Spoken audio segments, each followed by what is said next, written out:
ይሄ ስክሪን ላይ የምታዩ የአንድ የቪአይፒ ተማሪ የ3 ወር ፕሮግራሟ ነው። እቺ ተማሪ ዛህራ ትባላለች። ህዳር 18 ነው የጀመረችው። ያው ትምህርት 2 ብላ ነው የጀመረችው። ከፊደል መለየት ነው። ግን እኛ ጋር ስንማር ሽምደዳ የለውም ወይም ቃይደቱ ኑራንያ ማፋቀዱን አሊፍ ኪብዳ አሊፍ ፈትሐ እያልን አይደለም እናስተምረው። ራሳችን ያዘጋጀ ነው። ሰዎች ፊደልን በቀላሉ ለይተው በተለይ ማያያዝ አብዛኛው ጊዜ ችግሩ አሊፍ ባታ ላይ ጎበዝ እንሆንና ቅድም ሳስተምር እንዳየሽኝ ልክ እንደዚህ ተያይዘው ሲመጡ ደግሞ ይጠፋብናል። አንድ እሱ ነው። ሁለተኛው ችግር ደግሞ አረበኛ ፊደላች ሲያያዙ እናውቃለን፣ ግን ከተጅዊድ አወጣጣቸው ደግሞ ማናውን ከምላስ ከከንፈር ከጉሮሮም 3 ቦታ የሚወጣለ እነሱን አሁን ይሄ ሲጠቃለል ነው አንድ ሰው ፊደል ለይቷል ተብሎ ወደ ንባብ ላይ የሚገባው። ስለዚህ ስኬጁልሽ የመጀመሪያ ስኬጁሉ ምንድነው? ዓላማው ቁርአንን ከፊደል መለየት ስንል እነዚህን ያጠቃልላሉ። ይሄንን ጨርስና ወደ ፈትሐ ወደ ከስራው ስንገባ ደግሞ እዛ ጋር ደግሞ ለየት ያለው ትምህርት ቤቱ ያዘጋጀው ፕሮ መጽሐፍ ላይ ማፋቀዱን አይደለም የምንጠቀመው።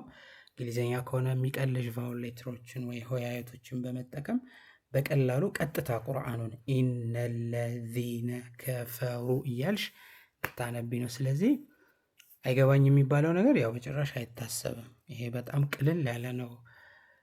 ለልጆችሽም ቢሆን በደንብ ራስሽ ራሱ ልታስረጃቸው በምትችይው መንገድ ነው የምትማሪው።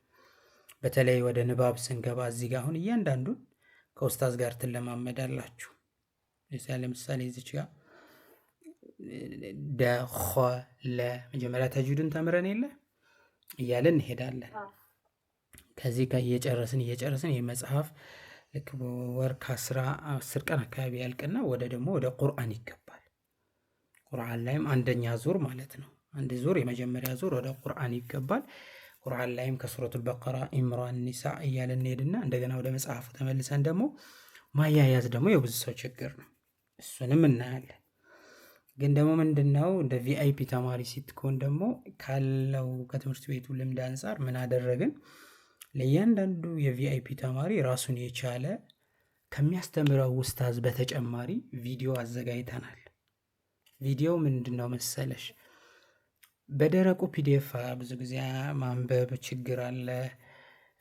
ግን በቃ ነገ ከኡስታዝ ጋር የምማረው ታይትሉ ለምሳሌ የነገ ታይትሌ ፊደል መለየት ነው ከተባለ ሰሉ ዐለ ነቢይ አላሁመ ሰሊ ዐላ ሰይዲና መሐመድ ታይትሉ ፊደል መለየት ነው ከተባለ በቀጥታ የምንማረው ስለ ፊደል መለየት የሚያወራ ቪዲዮ ይላካል። ያ ቪዲዮ ምሳሌ ፈታተኝ ከሆነ እዚህ ቪዲዮ ላይ ያለው ኡስታዝ ያስረዳል። ማስረዳት ሳይሆን ያስቀራል እያንዳንዱን እያወጣ። ከዛ ትራንስፖርት ላይ ሆነሽ ምን ብለሽ ታዩና ልክ ኡስታዝሽ ደግሞ ይገባና ዛሬ እንደ አዲስ የተመደበልሽ ኡስታዝ ደግሞ እንደ አዲስ ይገባና ምን ያደርጋል? ዛሬ የምንማረው ይሄን ነው ብሎ መጽሐፉን ከፍቶ ደግሞ አንቺ እኮ ቪዲዮ ላይም ደግመሽ አጥንተሽዋል፣ ግን መጽሐፉ ላይ ደግሞ ይከፍትና እሱ ደግሞ እያንዳንዱን ያዳምጥሻል። ምን ሆነ ማለት ነው?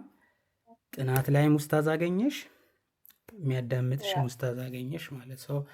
በዚህ ካሪኩለም መሰረት እስከ የመጀመሪያ 3 ወር ከ15 ቀን ወይም 4 ወር እንጨርስና ማንበብን በደንብ በኮንፊደንስ ቁርአን ላይ ያሉ እያንዳንዱ ምልክቶችን አውቀሽ የትኛውም ሱራ ላይ ገልጠሽ በደንብ ማንበብ እንድትችይ ነው የሚሰጠው። ከዛ በኋላ ወደ ማክተም ፕሮግራም ደግሞ መሄድ ትችያለሽ ነው። ይሄ የቪአይፒ ራሱን የቻለ ክፍያ ያለው ጸሐፊ ኦልሬዲ የእንቅልፍ ሰዓት ስለሆነ ነው ያላከችልሽ እንጂ ትልክልሻለች እሷም፣ ወይም እኔ ፎርዋርድ አደርግልሻለሁ። የአንቺን ሰዓት ንገሪኝ እስቲ።